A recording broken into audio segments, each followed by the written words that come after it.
आपकी पार्टी के जो सुप्रीमो अखिलेश यादव जी हैं, जब राम मंदिर का उद्घाटन हो रहा था उनको निमंत्रण पत्र दिया गया था, उस टाइम पर भी वो वहाँ पर नहीं गए थे। हालांकि आप उस पार्टी से हैं, सांसद हैं, तो आप अच्छे तरीके से बता पाएंगे कि क्या कारण रहा होगा।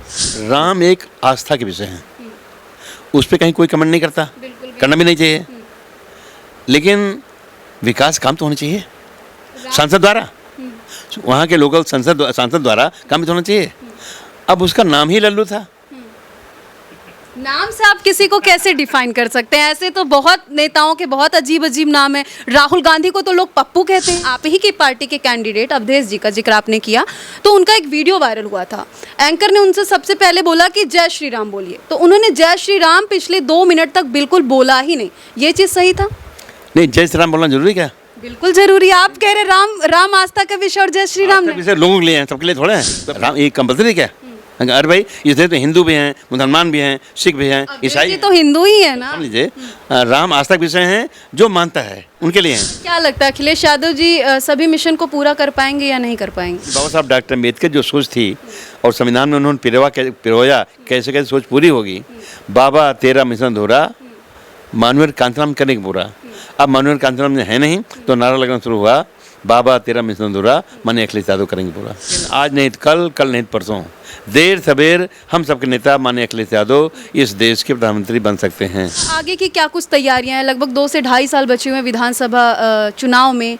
विपक्ष कितना मजबूत होता हुआ नजर आ रहा है? विपक्ष की क्या कुछ अलग तैयारियां होने वाली हैं? जो बहुजन की बात करेगा वही देश पे राज करेगा।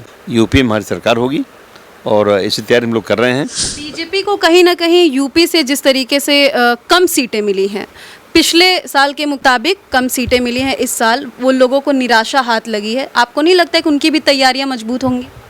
अब कहाँ तैयारी होगी हैं? क्योंकि लंबे समय से मोदी जी का भाषण सुनते लोग कान पक गए।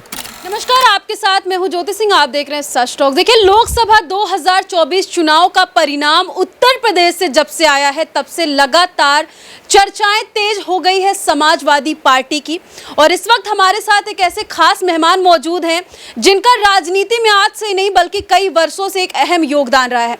जी हाँ, हम बात करें उत्तर प्रदेश के मोहनलालगंज के लोकसभा सांसद आर.के. चौधरी जी का। इनसे आज कई मुद्दों पर बात करेंगे और ये भी जानने की कोशिश करेंगे कि राजनीति में इनका योगदान कितना रहा है और आगे क्या कुछ तैयारियां इन लोगों की। सर, सबसे पहले आपका बहुत बहुत स्वागत हमारे चैनल। बहुत बहुत धन्यवाद आपको। उत्तर प्रदेश में जिस तरीके से जीत मिली है, समाजवादी पार्टी को 37 सीटें मिली हैं, उस पर जनता को किस तरीके से आप धन्यवाद कहेंगे और क्या कुछ आप लोग की तैयारियां खास रही थी इस बार? जी, धन्यवाद हम 2 लोगों को देंगे जी। 2 तरह के लोग हैं। एक तो माननीय श्री अखिलेश यादव जी, जिन्होंने एक नया विजन दिया और कुछ लिया उन्होंने मानवेर कांतराम जी की सोच से। दूसरे इस देश के जनता का धन्यवाद देंगे जिन्होंने ग्रेप्स किया। और माननीय अखिलेश यादव ने एक शब्द बोला, पीडीए, पी माने पिछड़ा, डी माने दलित, ए माने अल्पसंख्यक। इसी तीनों शब्द को मिला के कभी मानवेर कांतराम जी ने बनाया था बहुजन समाज, दलित, पिछड़ा, अल्पसंख्यक। तो वो लड़ाई लड़ते थे 1585 की, और हमें लगता है यही लड़ाई इसमें भी है। हम उच्च वर्ग के खिलाफ नहीं हैं, उच्च वर्ग के लोग तरक्की करके बहुत आगे बढ़े, लेकिन जिन्हें दबाया गया है, जिन्हें पिछाड़ा गया है, ये देश उनका भी है, संख्या ज़्यादा है। यानी कि आप कह रहे हैं कि जो पीडीए का फॉर्मूला था वो कहीं ना कहीं आप लोग को फ़ायदा दिया है इस बार? निश्चित तौर पर फ़ायदा दिया है और बड़ा सावधानी रखी है माननीय अखिलेश यादव ने टिकट देने में, और उसका फ़ायदा मिला है क्योंकि उन्होंने पीडीए पूरा ध्यान दिया। अगड़ों को भी टिकट दिया है, लेकिन पिछड़ों का, दलितों का विशेष ध्यान रखा है। तो क्या पिछड़े दलितों की बात और अन्य पार्टियां नहीं करती थी क्या? क्योंकि इस बार कहीं ना कहीं ये जो फॉर्मूला है, इसको लेकर के मुझे लगता है अखिलेश यादव ने एक बयान भी दिया है कि 2027 में भी इसी फॉर्मूले पे काम करेंगे। देखिए, 2 सवाल आपने पूछा। पहला सवाल तो यह है कि क्या और पार्टियां नहीं करती हैं? क्या करती? तो बीजेपी भी है लेकिन खाली बात करती है। करती तो कांग्रेस भी है लेकिन खाली बात करती है। आप कांग्रेस को कह रहे हैं बात करती है खाली, लेकिन जो बात मानवेर कांतराम जी करते थे क्लियर कट, वो बात माननीय अखिलेश यादव कर रहे हैं। और इसीलिए आपने देखा होगा कि बहुजन समाज पार्टी का वो वोटर जो उनका बेस वोट था, उससे हम लोग वोट मांग भी नहीं पाए, वो अपने आप आया है, वोट दिया है। और मुझे लगता है कम से कम 30% वोट वो आया है, जो बीएसपी बेस वोट है। मांगने ज़्यादा मिल गया, लेकिन जहाँ जहाँ नहीं मांगे वहाँ भी मिल गया, ये बड़ी बात है।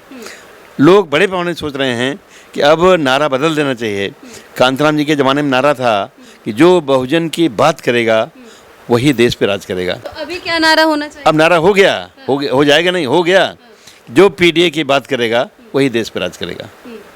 तो जो पीडीए की बात करेगा वही देश पे राज करेगा। हालांकि देखिए ये नारा आर के चौधरी जी बता रहे हैं और लागू भी हो गया, इस नारे पे काम भी हो रहा है। ये नारा लागू हुआ नहीं लागू मैं नहीं जानता, लेकिन लागू होता है नज़र आ रहा है। अपने आप से नज़र आता है। क्योंकि इस लाइन पे हमारे नेता ने, पार्टी कार्यकर्ताओं ने काम करना शुरू कर दिया। और एक नारा और गूंज रहा है। क्या, कौन सा नारा गूंज रहा है? वो नारा पहले था बहुजन समाज पार्टी का, तो नारा लगता था कि बाबा तेरा मिशन अधूरा। यानी बाबा साहब डॉक्टर अम्बेडकर जो सोच थी और संविधान में उन्होंने पिरोया कैसे कैसे सोच पूरी होगी। बाबा तेरा मिशन अधूरा, मानवेंद्र कांताराम करेंगे पूरा। अब मानवेंद्र कांताराम है नहीं, तो नारा लगना शुरू हुआ, बाबा तेरा मिशन अधूरा, माने अखिलेश यादव करेंगे पूरा। अच्छा, क्या लगता है अखिलेश यादव जी सभी मिशन को पूरा कर पाएंगे या नहीं कर पाएंगे? शुरू कर दिया है, आगे बहुत काम करना है और देर सवेर ये पार्टी राष्ट्रीय पार्टी बनेगी।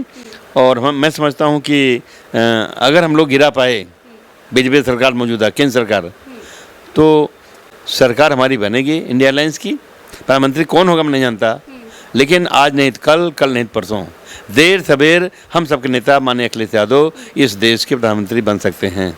अच्छा आरके जी, एक बात बताइए, लोगों की बात करते करते आपने कह दिया कि सरकार गिराने की बात, आप बीजेपी को गिराने की बात कर रहे हैं और अखिलेश यादव जी को प्रधानमंत्री बनाने की बात कर रहे हैं। ये किस बिहाफ पर आप बोले? मैंने ये नहीं कहा कि अखिलेश यादव प्रधानमंत्री बनाएंगे। मैंने ये कहा आपसे कि सरकार गिर सकती है, इंडिया अलायंस सरकार बन सकती है, कौन प्रधानमंत्री बनेगा हम नहीं जानते। अभी जो यूपी की सीटें आई हैं उस पर बोल रहे हैं क्या? आपका सवाल, कौन प्रधानमंत्री बनेगा इंडिया अलायंस से मैं नहीं जानता, लेकिन देर सवेर ये मैंने कहा। इतने बड़े बड़े चेहरे हैं, आप कैसे कह रहे नहीं जानते? आज नहीं तो कल, आज नहीं तो कल, कभी इस देश के प्रधानमंत्री माननीय अखिलेश यादव बन सकते हैं, ये मैंने कहा। अच्छा, बन सकते हैं। अच्छा, अभी वर्तमान में जो चर्चा हो रहा है, अभी स्पीकर पद के लिए दोबारा जो है अध्यक्ष चुने गए हैं ओम बिरला जी, और लगभग 70 से 72 साल में ऐसा पहली बार हुआ है कि इस पद के लिए चुनाव किया गया है। क्या चीज़ें रही थी? आप राजनीति में हैं, अंदर की क्या कुछ बातें हैं, क्या परिस्थितियाँ रही हैं और अभी क्या कुछ माहौल था वहाँ पे, क्या बताइएगा? देखिए, मैं हाउस के अंदर था और ओम बिरला जी को स्पीकर के पद पे बैठाने के लिए या चयन करने के लिए, नियुक्ति करने के लिए प्रस्ताव दिया गया, लेकिन दूसरा नाम भी दिया गया विपक्ष से, वोटिंग हुई, लेकिन बहुमत से अगर जीत गए, मैं आभारी हूँ, धन्यवाद देता हूँ, बधाई देता हूँ, चलाएं। लेकिन ध्यान रखें कि सत्ता पक्ष को भी मौका दें, विपक्ष को मौका दें अपनी बात रखने के लिए। और सबसे पहले वो जो वहाँ सिंगोल रखा है, हाँ, इसके लिए आपने एक एप्लीकेशन भी दिया है? हाँ, एप्लीकेशन दिया है, लेटर दिया है, और उसमें मैंने लिखा है कि उसका जो मेरा नारा है कि लोकतंत्र को बचाना है तो सिंगोल हटाना है, क्योंकि हमारी संसद लोकतंत्र की मंदिर है। बिल्कुल। वो मंदिर का संचालन संविधान से होगा, सिंगोल से नहीं होगा। सिंगोल प्रतीक है राजा के डंडा का, राजदंड का। राजा महाराजा ऐसे करते थे, अब कोई राजा महाराजा नहीं है। इस देश का हर वो व्यक्ति जो बालिग है, वोट का अधिकार रखता है, वो चाहे इसको राजा बनाए। तो निश्चित तौर बाबा साहब अम्बेडकर ने जब बदल दिया है और देश में लोकतंत्र है, तो वहाँ सिंगोल की जरूरत नहीं है। यानी कि आरके जी, आप कह रहे सिंगोल लगने से संविधान खत्म हो रहा है या फिर खतरे में? नहीं, बीजेपी के नेता बात तो करते हैं संविधान की, लेकिन जिस कदर उन्होंने सिंगोल स्थापित कर दिया, ये बहुत गलत है। ये संविधान के खिलाफ है, ये संविधान मंशा के खिलाफ है, ये लोकतंत्र के खिलाफ है। वहाँ सिंगोल जगह नहीं है, बल्कि उस जगह जहाँ सिंगल रखा गया है उसे उखाड़ फेंकना चाहिए और उसके जगह पे क्या होना चाहिए? उसकी जगह पे भारत का संविधान वो भी बड़ी विशालकाय एक संविधान के प्रति रखनी चाहिए। अच्छा, अब क्या आगे की क्या कुछ तैयारियां हैं? लगभग 2 से ढाई साल बचे हुए हैं विधानसभा चुनाव में। विपक्ष कितना मजबूत होता हुआ नजर आ रहा है? विपक्ष की क्या कुछ अलग तैयारियां होने वाली हैं? अभी तो सवेरा है, अभी शुरुआत हुई है और आपको काम दिखाई पड़ने लगा, तो निश्चित तौर पे हम लोग तो इतना आतुर हैं और इतना अग्रेसिव हैं कि आने वाले 1 साल के अंदर बहुत कुछ दिखाई पड़ जाएगा और मुझे लगता है जहाँ तक चुनाव के सवाल है 27 का यूपी में हमारी सरकार होगी और इसी तैयारी हम लोग कर रहे हैं।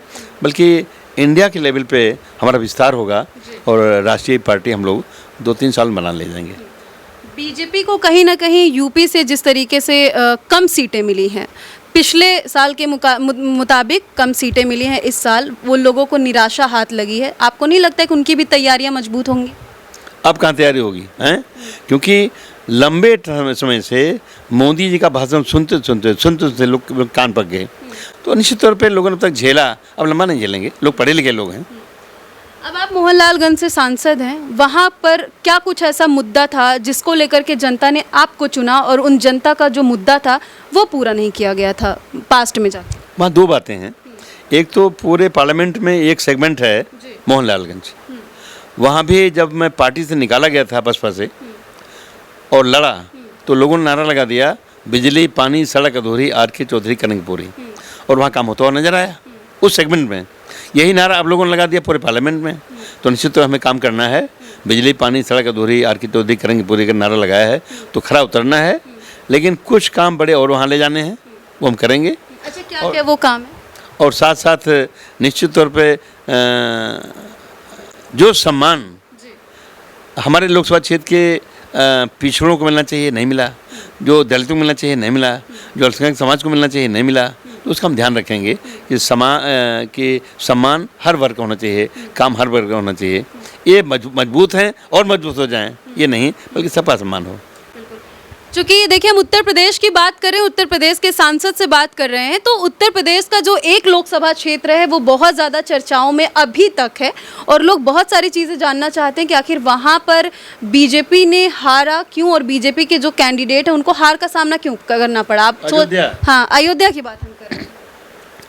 देखिए, राम एक आस्था के विषय है, उस पर कहीं कोई कमेंट नहीं करता, करना भी नहीं चाहिए, लेकिन विकास काम तो होने चाहिए सांसद द्वारा, वहाँ के लोकल सांसद द्वारा काम भी तो होना चाहिए।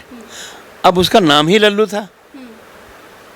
नाम से आप किसी को कैसे डिफाइन कर सकते हैं? ऐसे तो बहुत नेताओं के बहुत अजीब अजीब नाम है। राहुल गांधी को तो लोग पप्पू कहते हैं।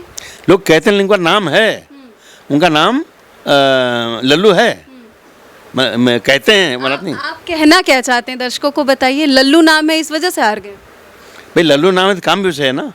मुझे लगता है कि वहाँ कोई काम तो नहीं हुआ। और अयोध्या में राम मंदिर बना है आर.के. जी, मैंने कहा कि राम मंदिर आस्था भी से हो सकता है, लेकिन वोट भी से नहीं होता है।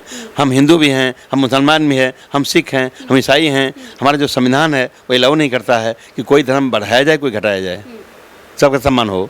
तो ये राम वोट के विषय नहीं है, राम आस्था के विषय हैं। तो इसलिए वहाँ काम दिखाई पड़ना चाहिए। काम माने जो मैं बोलता नहीं बिजली पानी सड़क अधूरी, तो निश्चित तो वहाँ काम दिखाई पड़ना चाहिए। लोग तड़ियाए बैठे थे और अब के अवधेश प्रसाद आ गए और उन्होंने लड़ा, वो जीत गए और बीजेपी हार गई। आप ही की पार्टी के कैंडिडेट अवधेश जी का जिक्र आपने किया, तो उनका एक वीडियो वायरल हुआ था। एंकर ने उनसे सबसे पहले बोला कि जय श्री राम बोलिए, तो उन्होंने जय श्री राम पिछले 2 मिनट तक बिल्कुल बोला ही नहीं। ये चीज़ सही था? नहीं, जय श्री राम बोलना जरूरी क्या? बिल्कुल जरूरी। आप कह रहे राम आस्था का विषय और जय श्री राम विषय लोगों के लिए है, सबके लिए थोड़ा है, तो पाबंदी है। हैं? अरे भाई यानी कि अपनी मर्जी से कुछ भी करो। सुनिए, नहीं राम ये कंपल्सरी क्या? अरे भाई इस देश में हिंदू भी हैं, मुसलमान भी हैं, सिख भी हैं, ईसाई तो हिंदू ही है ना। समझ लीजिए, राम आस्था के विषय हैं, जो मानता है उनके लिए हैं, लेकिन कंपल्सरी नहीं है। भाई कोई मानता कोई नहीं मानता है, कोई जबरिया मनवाएगा। आस्था के विषय कुछ लोगों के लिए या ज़्यादा लोगों के लिए आस्था विषय हो सकता, सबके लिए नहीं। यानी कि अवधेश जी के लिए आस्था का विषय नहीं हो सकता? नहीं, हम नहीं जानते। अवधेश जाने मैं सब बताऊँगा। भाई अवधेश मानते हैं नहीं मानते मैं नहीं जानता। अच्छा, आपकी पार्टी के जो सुप्रीमो अखिलेश यादव जी हैं, जब राम मंदिर का उद्घाटन हो रहा था उनको निमंत्रण पत्र दिया गया था, उस टाइम पर भी वो वहाँ पर नहीं गए थे। हालांकि आप उस पार्टी से हैं, सांसद हैं, तो आप अच्छे तरीके से बता पाएंगे कि क्या कारण रहा होगा? व्यक्तिगत मामला नहीं, ये पार्टी मामला नहीं है। कौन कहाँ जाता है ये पार्टी मामला नहीं है। रैली में नहीं गए ये पार्टी मामला है, लेकिन किसी मंदिर पे गए नहीं गए ये व्यक्तिगत मामला है। अच्छा, अभी लोकसभा में जो सत्र 18वीं लोकसभा सत्र शुरुआत हुई है उसमें बहुत सारे नवनिर्वाचित सांसद भी शपथ लिए हैं। सर, उसमें और क्या कुछ अलग आपको देखने को मिला इस बार? भाई हमें लगता है विपक्ष के नेता सब उत्साहित हैं और चाहते हैं कि संसद में देश के मुद्दे उठें और उसमें आडंबर किनारा किया जाए और सही सही काम किया जाए। तो इस टाइप के लोग तमाम लोग जीत के आए हैं, अब की घेरेंगे, कोशिश करेंगे। किसको घेरेंगे? सरकार घेरेंगे, किसको घेरेंगे? सरकार घेरेंगे, मोदी घेरेंगे, क्योंकि बात बड़ी बड़ी करते हैं, लच्छेदार बात करते हैं, उससे काम चलेगा। ये देश तब ठीक होगा। बातें तो बड़ी बड़ी सभी नेता करते हैं, फिर चाहे वो राहुल गांधी हो, चाहे अरविंद केजरीवाल हो, चाहे अखिलेश यादव हो, चाहे ममता बनर्जी हो, बातें तो बड़ी बड़ी सभी करते हैं ना। बातें नहीं करेंगे तो प्रधानमंत्री ठेका ले लिए ना कि सबसे ज़्यादा वही बोलते हैं बड़ी बड़ी बात। अब सोचिए, लोग सुनते भी तो है। सुनना पड़ता है भाई। प्रधानमंत्री बोले कोई सुनेगा नहीं क्या? हैं भाई, कोई अपन टीवी फोड़ लेगा? सब सुनेंगे, हम भी सुनते हैं। ठीक है, उत्तर प्रदेश के लोगों से आप बात करें और बात करके थोड़ा हंसी मजाक ना है तो ऐसा हो नहीं सकता। आर.के. चौधरी जी ने सभी सवालों के जवाब दिए और ऐसे जवाब दिए कि आप सुनेंगे, और इन्होंने बिल्कुल सच ही कहा है। और आप ऐसा नहीं है कि कुछ विपक्ष या पक्ष आरोप प्रत्यारोप इन्होंने लगाए। बहुत सारे दर्शक आपको देख रहे हैं, आप अपने अंदाज में उन लोगों को क्या कुछ बोलेंगे? भाई, जो दर्शक हैं वो भी भारत के नागरिक हैं। मैं चाहता हूँ इस देश में विज्ञान है, उसके प्रति भी लगाव होना चाहिए। इस देश में आज तक तमाम केंद्र हैं, उस तरफ ध्यान देना चाहिए। लेकिन जो सही है, जो गलत है, उसको परखें और उस पर अमल करें। जो सही है उसको सही कहें, जो गलत है उसको गलत कहें। तो देखिए, इनकी बातों को लेकर आप कितने सहमत हैं, कमेंट सेक्शन में जाकर के जरूर बताएं। बहुत बहुत धन्यवाद हमसे जुड़ने। बहुत धन्यवाद। बहुत